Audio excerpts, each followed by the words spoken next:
Welcome back to the Fantasy Formula. I'm Adam from F1 Fantasy HQ, and I'm joined as always by Rob from F1 Fantasy Hub. Rob, there's something special in the air today because this is going to be a really big show. A lot of excitement around what's in store for today's show. We've got a new, or I wouldn't say a new, but a circuit we haven't raced at in 5 years coming up in China, a very special guest. And we've also got Terry on the show, who is usually a staple of our deadline stream. But as you pointed out, a few exciting things in the air, and Terry obviously is part of that too. Terry, welcome back. We missed you for the Japanese Grand Prix. What have you been up to? Yeah, thanks. I thought I'd best pop on after missing the live stream last time. I was at Silverstone for a Tops card, which I know excited Adam more than it probably excited me, not being a collector, to see the new range coming up. But yeah, it's great to be back and great to be for the sprint weekend and China. So much uncertainty in the air. It's going to be exciting. I hope we did you proud with our F1 decaf corner last week. We tried to cover your points as best we could. Love the name. Let's talk about the Fantasy Formula Live leaderboard because we still have over 100,000 strategists in our league. It's one of the biggest in the world. And just wanted to give a shout out to some of the teams that have really made the move these last few weeks. So you can see winner team FS made a huge push this week by using the wild card chip. They're able to move their team around after using some of their other chips these last few weeks. And then I like Team 2 Chuck's Incident with 1099. So these teams really going chip forward to start the season, Rob. And we're going to talk a little bit later in the show about how you can best use some of the rest of your chips this year. Definitely, there's a lot of strategic planning and methodical thoughts to consider in terms of team structure and chip usage as we approach the sprint doubleheader in China and Miami. Obviously, a very exciting time for the fantasy formula and fantasy strategists alike. But looking ahead to this show specifically, a very exciting time for the fantasy formula. We've got a very special guest on our show for this week in particular, who will also go through the race week preview with us. Our special guest is a lead presenter on F1 TV. She covers Extreme E, rugby, cycling, and rowing. Her team, Winter Wonderland, is currently P1 in the F1 Live Fantasy League. It is the one and only Laura Winter. Laura, welcome to the Fantasy Formula. What a great intro. I think that's my favorite intro of all time from anywhere, just to say that I'm top of that league. Thank you very much. I'm very excited to be on. I'm a little nervous because fantasy teams, F1 fantasy is definitely not my forte, or wasn't up until this season. As you may know, I finished last in my debut season last year. So I was determined to do that better. And yeah, I'm just sort of winging it a little bit, just seeing how I go, but somehow leading. So there we go. Wonderful. It's obviously a great sign to see your top, given you seem to promote and talk about it a lot on your show ahead of each weekend. So a great sign, and the second guest from the F1 landscape to have joined. So we're obviously very privileged and lucky to have you on the show. Thank you. So Laura, we're going to ask you some questions to get to know you a little bit, and then you and Terry are going to join us for an extra special hit list where we'll talk about all of the top fantasy topics ahead of our first sprint week of the season. So you'll be rejoining the F1 TV crew soon, and I've always wanted to know, what does a typical race week look like when you're on the road? Oh gosh, yeah, it's a hectic one. I think it depends often where we are in terms of when we travel out. So if it's a European or more of a short haul race, we'll travel out on a Wednesday. I'd imagine for China this week, so I'm not in China, but I'll be back for Miami. China, we'll be probably traveling Tuesday. So kind of the Tuesday, Wednesday before the race, landing and acclimatizing, trying to get used to the jet lag, get used to the new time zone. And then Thursday is when work starts. So that's media day. We speak to each of the 10 teams, the 20 drivers, or hear from at least the 20 drivers, be it in the media pen or in the press conference. And then we film weekend warm-up, which can be found on F1 TV or on F1's YouTube. And that's generally a kind of more light-hearted, fun preview show for the weekend, so we kind of get to grips with all of the topics coming in. I mean, much like this one here, you get to grips with the topics that are coming in, you get to hear some of the stories, get to hear some of the thoughts of the drivers, and we look at any big breaking news stories or big rumors or any of the gossip within the paddock as well, and try and have a bit of fun with it. It's one of the more light-hearted shows we do. It's good fun. Friday, then, of course, is free practice. So we will have a pre and post show bolted on to the hour of free practice. So as host of that one, typically we run through kind of some of the condensed talking points from the weekend warm-up, and then the hour of running takes place. It'll be either myself or Will going into the pit lane to do some reporting during the session, and then we come out and take a look at what's happened, analyze any incidents, moments, any data that we can get immediately from the session. And pretty much the same for FP2 as well. Post FP2, we also speak to each and every single one of the drivers as well, which is a pretty intense interview session, but then you get the thoughts of the drivers after typically a representative hour of running on a Friday afternoon. Then we head into Saturday. That's qualifying day. So it starts off relatively calm in a sense because you're just doing free practice 3 and you've got the pre and post shows as always. And then you have a pretty tight turnaround between post FP3 into pre-qualifying. And the pre-qualifying show we do is half an hour. And we're looking obviously at the one lap data that we've managed to crunch the numbers of from FP2 and a bit of FP3 as well. And then head into the hour of qualifying, which I love. I think qualifying last year was one of like the best parts of the weekend, and it's looking tight again this season. So qualifying is always really, really fun to watch. And then we have a post-qualifying show, which can kind of run up to 45 minutes long. Again, we're looking at everything that's happened, going through Q1, Q2, Q3, and really focusing on and analysing all the big stories within that as well, and hearing from the drivers and team principals too. And then we head into race day, and in the morning, we have a rehearsal, and I tend to sit and write all my notes and kind of don't feel ready unless I've written like at least 3 sides of A4 of notes of just everything that's happened that weekend, everything the drivers are saying, the track conditions, the the kind of looking at the track and how the drivers are taking it, what's happening on and off track as well, and how things are set in terms of the grid. That's all in preparation for our pre-race show. Pre-race show is typically the 1 hour before, sometimes 1 hour 10 before the start of the race. Sometimes I'll also be hosting Drivers Parade, which is 2 hours before the start of the race. So that can be a really, really tight 2 hours, like a crazy window, hence why I do all my prep in the morning and make sure I've got everything written down, because it can be pretty chaotic. As soon as Drivers Parade start, it's non-stop. So Drivers Parade, pre-race show, 2 hours of the race, and then either Will Buxton or myself will be hosting the post-race show, and then either if Will's hosting, I'll be roaming about the paddock doing interviews with team principals and getting all the live reaction. So it sounds hectic, and it is hectic, but it's super enjoyable. And then typically we fly home on a Monday pretty knackered and get ready to do it all again. I have a whole new appreciation for what your life looks like in a race week. It looks so easy on TV, but that's a lot of work.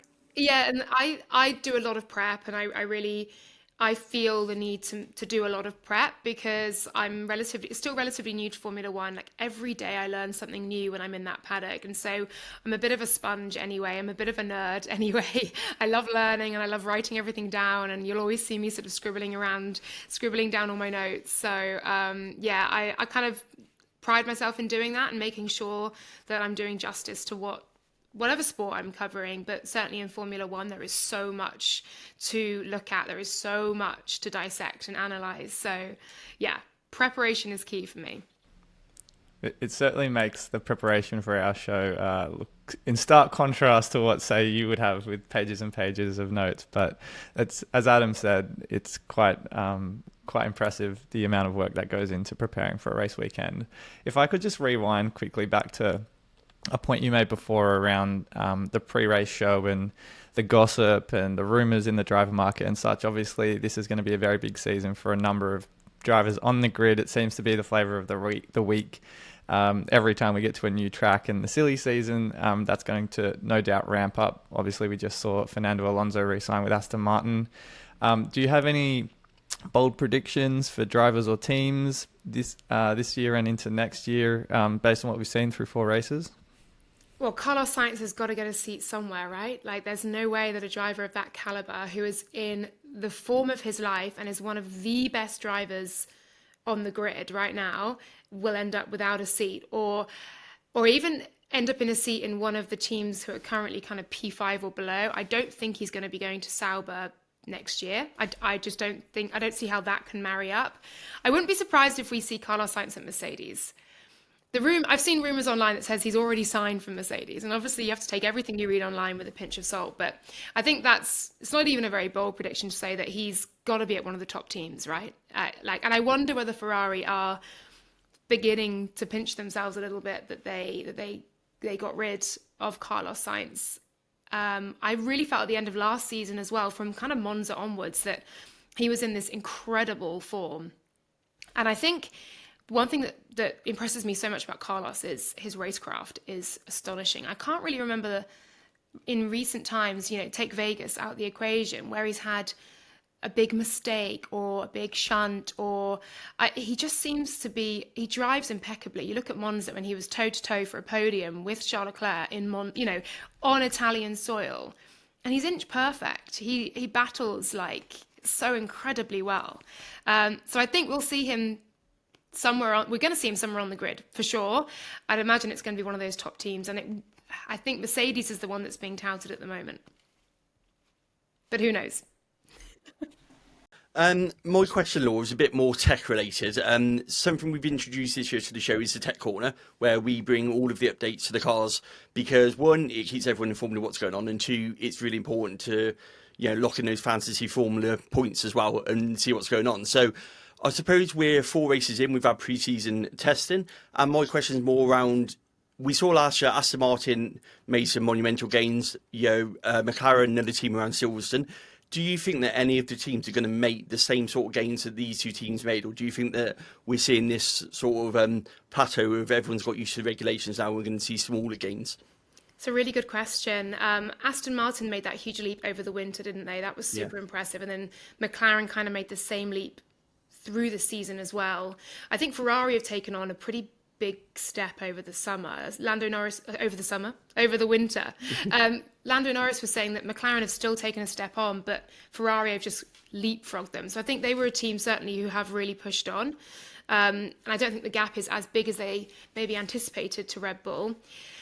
I'm not sure in terms of those teams lower down. I mean, if you're an Alpine fan, you've got to hope that there's something in the locker, right? There's something there. But I'm just not sure whether they're going to have a big turnaround like we're expecting to see. The one I'm looking at is, I think, Sauber as well. I think if they can kind of get on top of this pit stop issue, which I'd imagine they will do from Miami, Imola onwards, then, and with the likelihood of Audi, of course, on the horizon in 26 as well, you wonder whether the foundations are being laid in that team for them to really begin to push on. But I'm not sure. I think you're right in saying the teams have got used to the regulations. The envelope perhaps has been pushed as far as it can be in various directions, and therefore the kind of the incremental gains being made across the grid are leveling each other out. They're sort of neutralizing each other. But then in testing, there were so many rumors about Red Bull and about how the car would look monumentally different come a few 4 or 5 races in. So who knows? I mean, that Red Bull can't get much quicker. It's an absolute rocket ship. But I think, you might be right in saying that there will be a neutralization perhaps, certainly with 26 on the horizon, the new regulations there, that we won't see as big gains as we saw last year. I'd say Sauber are ones to keep an eye on. I think Haas have super impressed me so far, though, this season, and the turnaround from a car that had absolutely no race pace whatsoever and just chewed up tyres to a car which can now both qualify well and race really well. That's why I'm kind of using them in my fantasy team, and they're not necessarily a dud driver. They get you points because they undeniably get overtakes through the race with race pace. So, it's a good question. We'll have to wait and see. And I think, I don't think we'll see many upgrades in a sprint weekend and in China, but I think come Miami and certainly Imola on, we're going to see maybe a few changes. And I love that narrative throughout the season that the pecking order now, I don't think it may be necessarily the pecking order we'll see towards the end of the season. I hope so. And you had mentioned Haas a moment ago. Magnussen and Hulkenberg are two of the top 5 highest drivers in terms of overtakes and cost cap gain. So they've been really, really strong fantasy assets for us this season. Yeah. And speaking of the fantasy game, F1's done an amazing job these last 2 seasons promoting the game through your weekend warm-up, through their social medias, folks like yourself and Will interacting with shows like ours. Behind the scenes, is there any trash talk about the fantasy standings? Yes.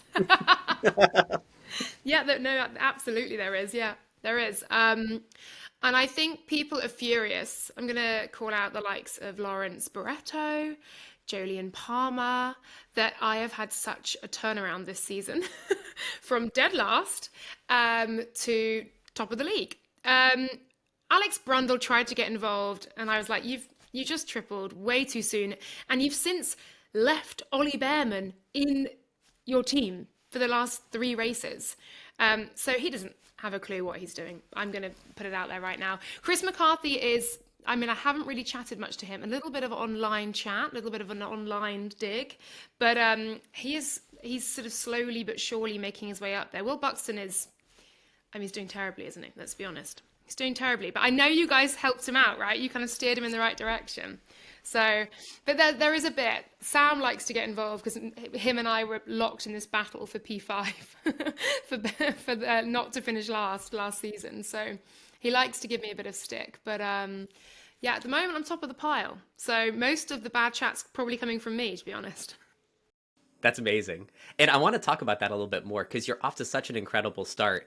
What did you change at the start of the season to just alter your approach and really take your fantasy game to the next level? So I think I understood quickly that putting the 2 top constructors in was the way to get the most points. And then I realized really quickly that Max Verstappen is so expensive. I think it was in testing. I was looking at everything. And I said to the guys, I was like, you can't afford Max and like anyone else. You can't build a good team with Max because he's so expensive. So you'd have to do that and then put in, much cheaper constructors and then cheaper drivers as well. So I kind of thought, right, we'll get Red Bull because then you have some of Max's points anyway. And then put in Ferrari. And so I locked those 2 in from this. Did I put Mercedes in the first week? I don't know. I think I've gone Red Bull, Ferrari the whole way because it was clear those 2 were the top of the pile, top of the pecking order after testing. And then what I've tried to do is kind of rotate like my number 1 driver, depending on the track, depending on what I can afford, who else I want to get in. I try and be scientific about it, but a fair bit of it is a little bit of fluking it and guesswork. But I really do try and think about it. Sometimes we talk through the schedule and the tight turnaround between FP3 and quali. I sometimes have no time to do. I have actually panic put in a team before. I've literally just hurled drivers in and just saved it and hoped for the best. And I ended up winning that week. I think I ended up winning that week. Well, definitely was up there. So sometimes it's scientific and sometimes it's absolutely not. You've absolutely aced it so far, Laura. You've been obviously a great representative for the F1 Live League, coming out of the blocks pretty quickly so far. One last thing I wanted to quickly cover off before we jump into the next segment of the show was just in relation to female representation in Formula One and motorsport generally. You're an incredible role model and ambassador for females in the sport. I was just curious to get your thoughts on what it was like for you getting started in motorsport, kind of how that has evolved over the years, and any kind of lessons learned from your time in Formula One, which is obviously a pretty male-dominated sport, and the emergence of women in Formula One over the years.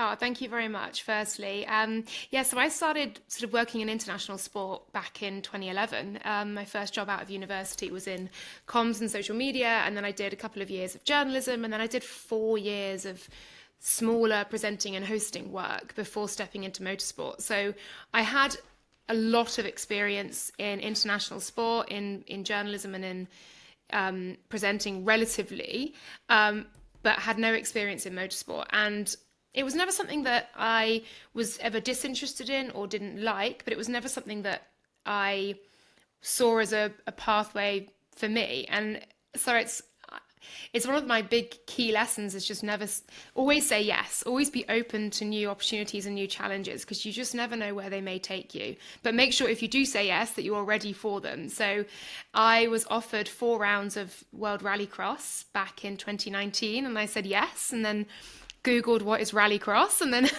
desperately tried to kind of work out what on earth I was getting myself into, and was lucky to work with Andrew Coley, who's the commentator there, and he took me under his wing and showed me around the paddock, and I mean really like helped me an enormous amount. Similarly with Alex Jakes as well, who's the F1 TV commentator. He helped me enormously at my first race, and also at the first bout of testing I did as well in 2020. So from Rallycross, I got sort of picked up by F1 and given a shot on initially Track TV, which is the big screens around the racetrack, but also then with that you do a bit of world feed, a bit of driver interviews, a bit of stage work. So kind of really getting involved as much as you can, and just built it up from there. And then in 2022, toward the end of 2022, I was asked to come on board with F1 TV on a sort of, I say full-time, I mean in terms of, solely with F1 TV.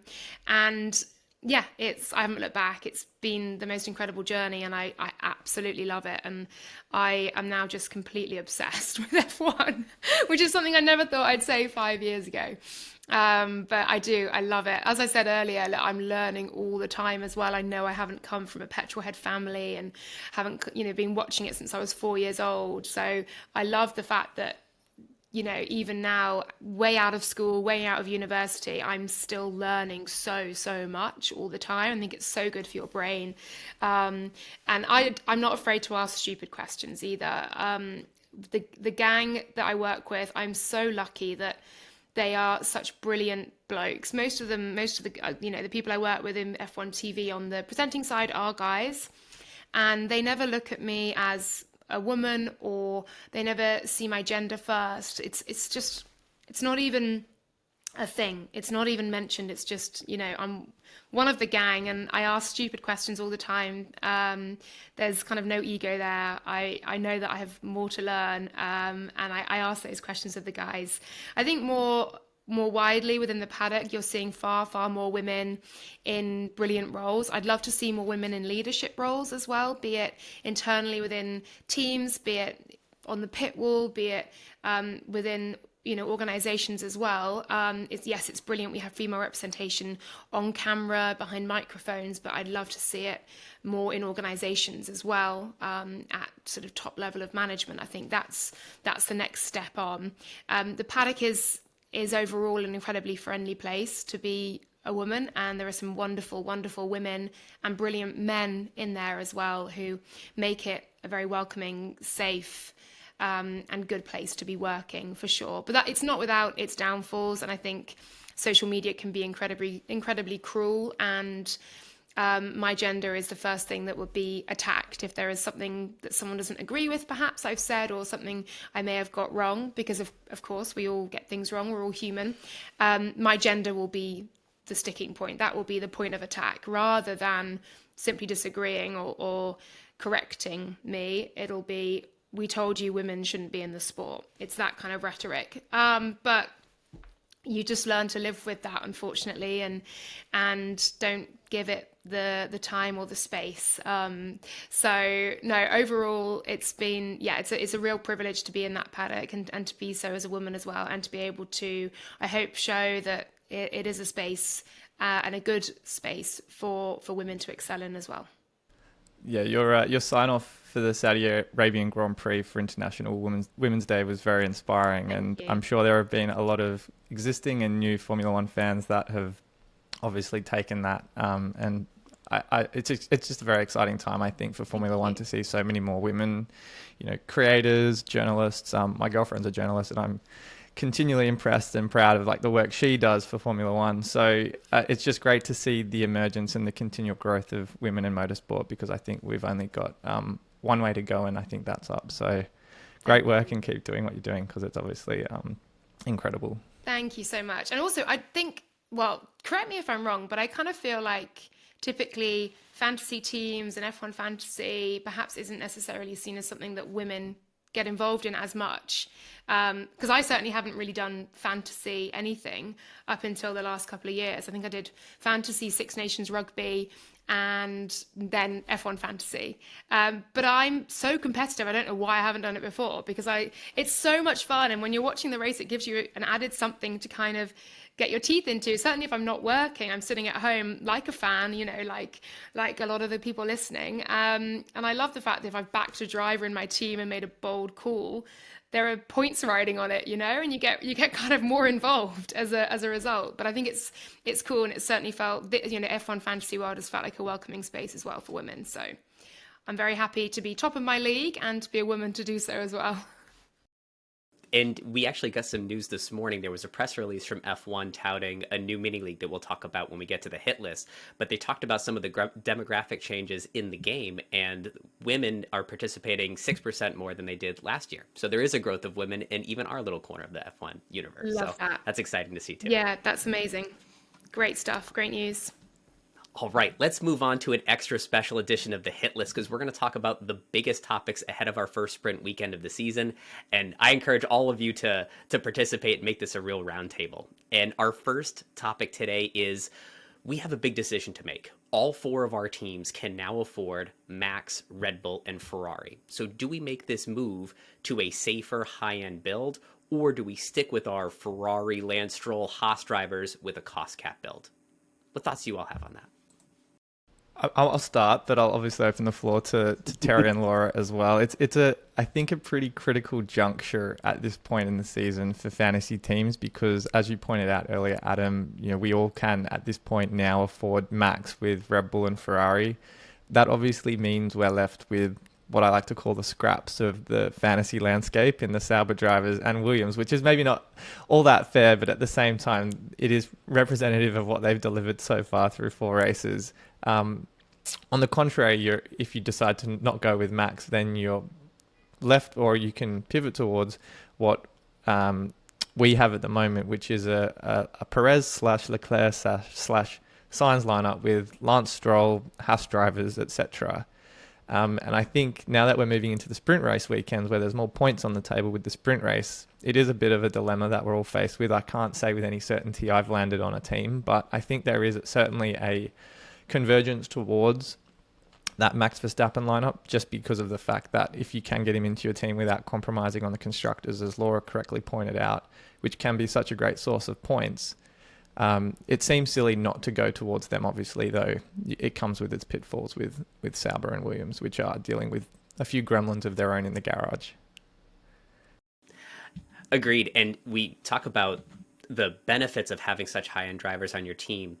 There were Max builds in Japan that suffered a DNF that still scored more points than my Charles and Lance team that was flawless. I had 270, and there were teams routinely scoring in the upper 270s, low 280s with the DNF on it. So you can even withstand a little of that instability from the bottom of your lineup and still have a points benefit from it. Yeah, so my boyfriend and his brother both had Max in for Japan. So they both have already built out the budget to put Max in. So I was super close last week and couldn't quite get there. So I think I went for, I had a Carlos Sainz team. But then I think kind of most people had a DNF last time out, right? Because kind of most people may have had Alex, most people might have had Joe, most people might have had Daniel. But you're right, they still scored so big having Max in there, even if they did have that DNF. I had 1 DNF, I think a lot did. So I'm scared. I have something to lose now that I'm top. So my thinking is I am going to build out the budget and make sure I'm not playing limitless and going crazy and putting loads of amazing top drivers in, because I haven't put Max in yet. So my thinking is put him in, make sure he's in there, so that if anything does go super wrong or whatever, I still have built out the budget to keep him in there, because you kind of feel his stock will only rise, especially after it decreased after the DNF back in Australia. So that is my thinking of putting in Max now, playing it relatively safe, and going no negative on a sprint weekend at a track we've not been at for 5 years at a track that we've never raced ground effect cars on. That is my thinking. So I'm doing the second option on the sheet here. And you make a great point about affording Max for consecutive sprint weekends. I would hate to not run Max to build up cost cap this week. God forbid something happens to Leclerc or Lance Stroll. They drop enough value. Now I have to go 2 sprints in a row without the best driver on the grid. I think the points upside there is insurmountable for me.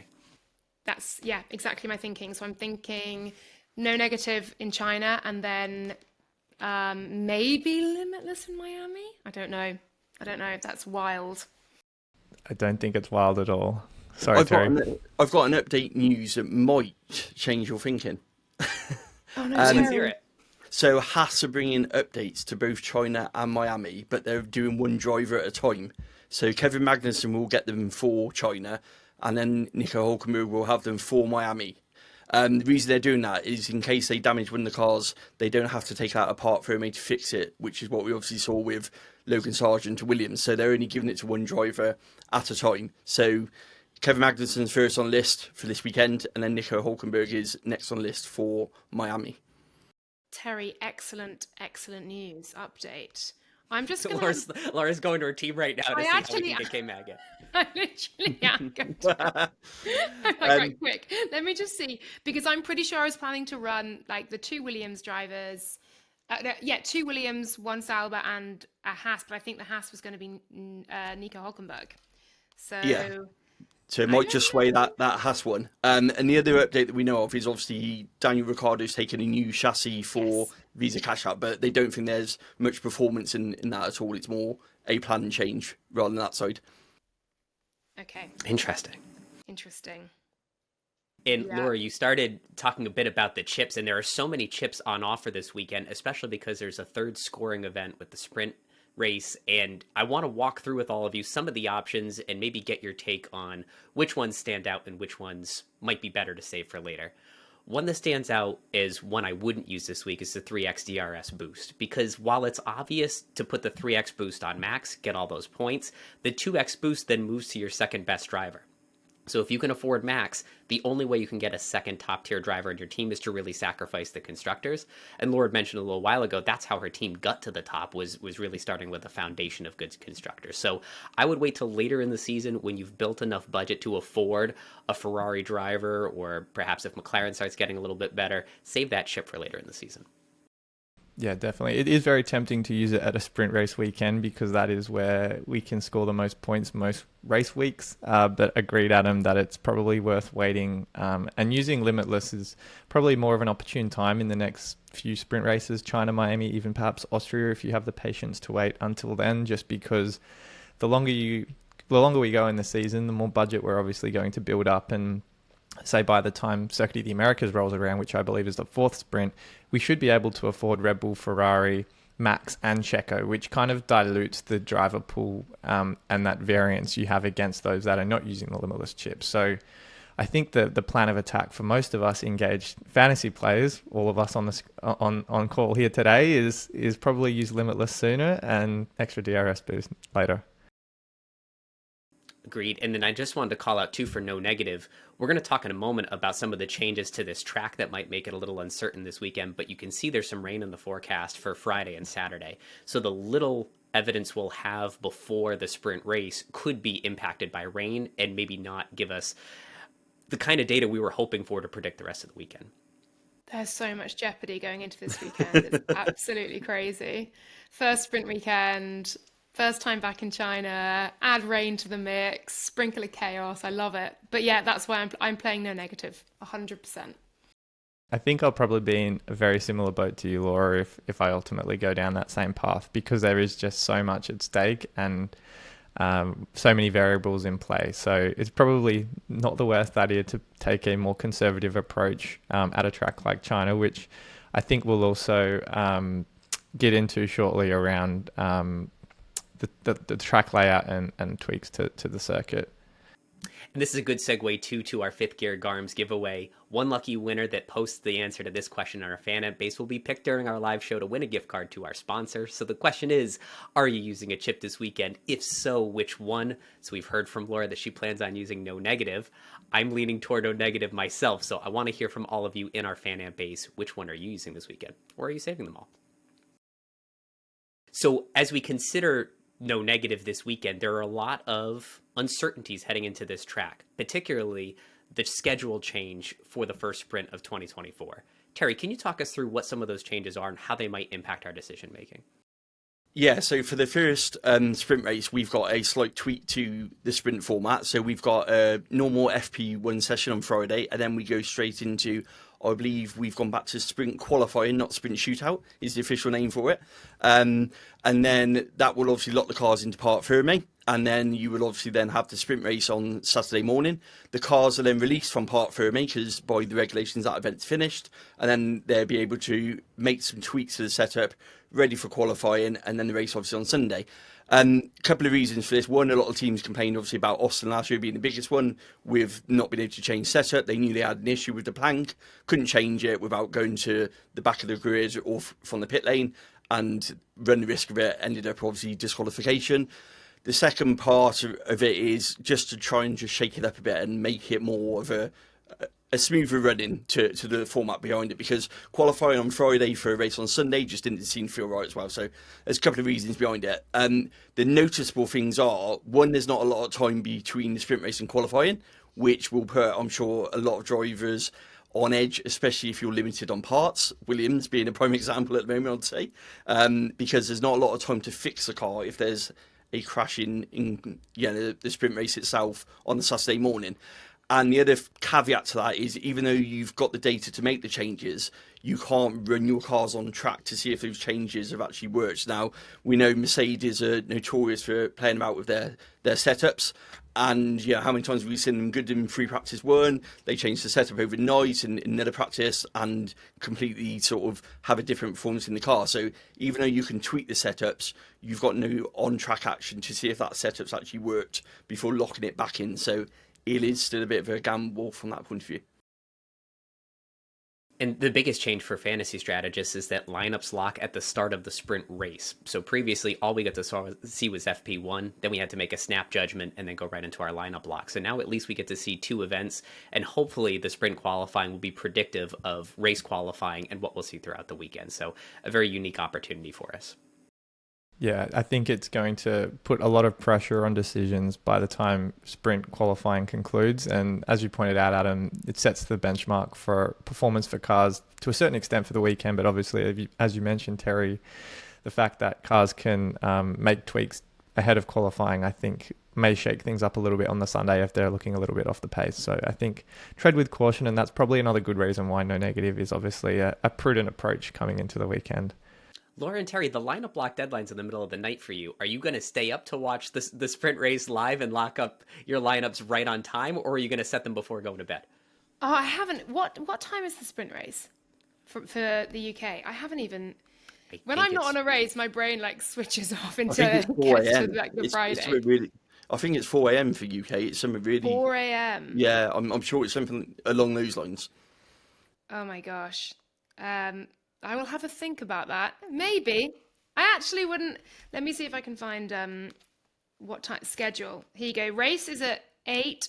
Yeah, sprints at, Terry, bang on. 4 a.m. Okay, interesting. Maybe. But obviously I'm going to have to be awake at some point to lock in the...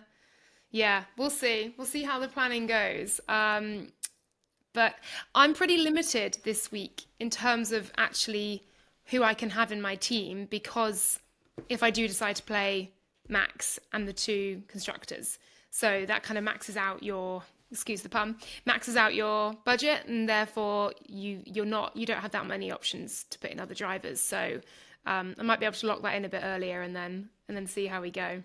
I'll probably get up to watch it though, to be honest. 4 a.m, not bad. Could be worse. You know me by now, Adam. I'll still be up. Terry will be on his 4th or 5th cup of coffee for the day already, and start. Love that, Terry. Yeah.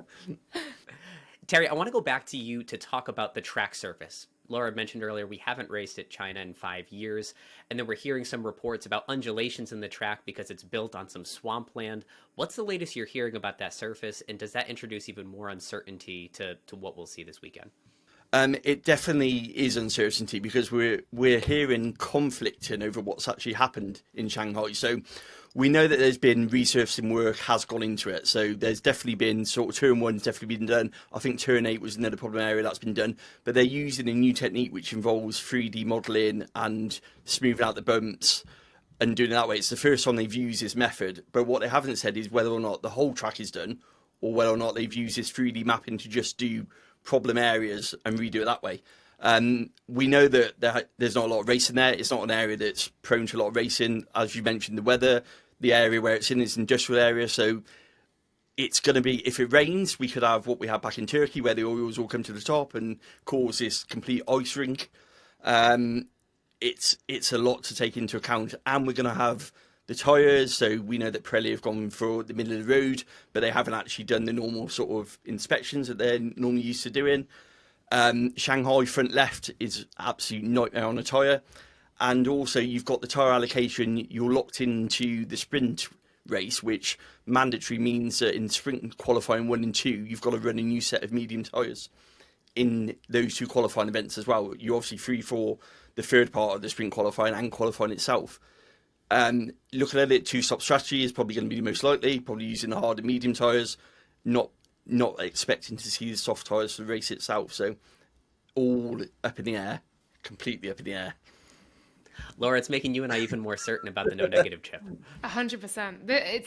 This weekend is going to be chaos. And I think also from just even like a broadcaster perspective, being on the ground on a sprint weekend, there is a slight mania to the weekend where you get free practice 1 out of the way and you kind of go, okay, it's Friday, I'm just going to relax into the day. And then suddenly you're like, no, it's qualifying. So suddenly you have to switch your brain as well. So I can't imagine what it's like for the teams and drivers who get there on the Friday, they do the 1 hour, and then suddenly it is go time, and they have such limited time to make decisions. We're seeing this on like our fantasy. We've only got free practice and quali to make a decision on F1 fantasy. They've only got the 1 session to make a decision on how the car is set up and the drivers on how they feel around the track. And then you add to the fact that we've not been here for 5 years. They've never raced the ground effect new 2022 era cars at this track before either. There are so many ingredients for such an exciting weekend, but no negative is the main one. Absolutely. And that leads us into our fan amp pick of the week question is, how many teams are going to run these different a 2-stop strategy? Of the 17 finishers in 2019, granted it was another lifetime ago in the sport, there were 5 1-stoppers, 11 2-stoppers, and 1 3-stopper, which was Gasly and P10. So it leans toward what Terry had mentioned a moment ago, that it may be a 2-stop strategy. So let's put it all together. So Laura, we have what we think we heard you building up for your next few weeks here. You started with this team featuring Carlos Sainz, Lance Stroll, multiple Haas drivers. And then for this week, moving to a max build with the no negative chip, and then flowing right into the Miami sprint with a pretty stacked limitless lineup. How are you feeling about things? I feel good about that. And I think you're right about not using triple yet until you've got a good second driver to have the double on. So that looks good to me. Can you help? Do you agree? I totally agree. I'm thinking about doing the exact same thing myself. We actually have a second version of this slide with my team. So if you said, I don't like that, they would just put up the version of my team with the same thing. Okay. So was that your team last week? It was. That's the one I can afford. So I'm at zero budget if I can max out. Let me just quickly check. Let me get I don't know if it'll be all manage that team, and let me just. I think this is probably the second person we've had from F1 TV on doing live changes or live tweaks to their team after Chris McCarthy. And they're P1 and P2, so clearly we're tracking the right. Can you see this? This is what I can do. Does that work? That's yep. That's what I can do, which is exactly the same as you've got there. And I'm pretty sure I can also take out Bottas or Zhou and then add in Sargent instead. So yeah, I can flip between the two of them. So it could be a double Williams or it could be a double Sauber. Double Sauber. Wonderful. I think that's all great foundations of a team over the next few weeks, double Laura. Sauber or double Williams, which I will make. The Sauber pit stop is Pit stops, yeah. it's yeah. The Sauber pit stop is a problem. I was talking to Adam the other day, Laura, and obviously Logan's gone 4 races. I know he's missed one, but 4 weekends without a DNF, and I don't want to shoot him down too much, but surely his luck is bound to run out at some point, and we're deliberating whether or not you're taking the wheel nut issues with Sauber or maybe a bit of a DNF risk with Logan. So law of averages makes me think he's probably due for one over the next couple of sprint races. Oh God! And it's a great time for no negative. Just cover off both of them. Exactly. I definitely will stick with Joe on home soil. 100%, he'll be in. So it's between Bottas and I'm gonna go Bottas. Oh, I don't know. I can't. You've got all week to figure it out. That's fine. We'll check back in with you before your lineup locks. Yeah, we'll see. And I forgot to mention earlier the mini league we had hinted at earlier. F1 just launched a Zhou specific mini league just for the Chinese Grand Prix. Zhou himself will have his fantasy team, and they're giving away all signed Zhou merch to the winners. So I encourage everyone, especially those of you that are running Limitless, to join that league because you'll stand a really good chance of scoring well. That's very cool.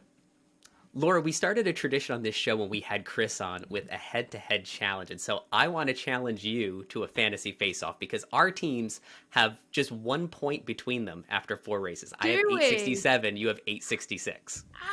Okay. I feel, wow, I didn't realize I'd be right up there with yourself, Adam, who obviously goes in very hard on F1 fantasy and is clearly very good at it and an expert. So that makes me feel very good about my performance so far. But now I feel nervous because I'm very competitive. So, okay, yes, it's on. But then we have to do different teams for China then. Yes, let's coordinate before the end of the week to make Deal. sure, we don't stack the same team because we can't both win. We can't. Okay, that's pretty much going to be my team, as you can see there. All right, so if We'll see. I win, can you give us a shout out on your socials just to say, hey, I competed with the fantasy formula and I didn't win this week, but I'll get them next time? I absolutely can. And do you know what? If I do win, I'll probably still shout that out because I'd be so proud to have beaten you. So yeah, either way, we'll do a shout out for sure, no problem. Wonderful. And what do you want if you beat me? Well, I mean, I think you sent Chris some merch, right? I did. I I do did love from a our sponsor, freebie. Fifth Gear Garms. Would you like something from them? Yeah, I'd love a freebie. That sounds good. Fantastic. We'll be sure to hook that up for you. And then I think also in equally social media shout outs both ways. Just Absolutely. To say, we tried. I will tried to definitely bow pretend down to you if you beat me. with Winter Wonderland, and we had no chance. And she won. That sounds great. Perfect. It is on. So Okay, deal. F1 Fantasy HQ versus Winter Wonderland for the Chinese Grand Prix. I expect Love some it. smack talk between now and this weekend for There sure. will be plenty of it. I love it.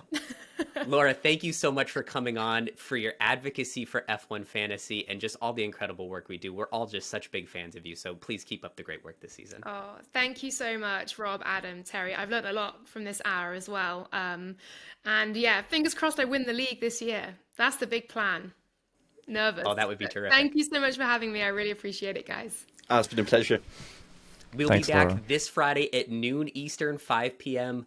British summertime for our live show in preparation for the Chinese Grand Prix. I hope you all can join us. That's all for now. We'll see you on Friday.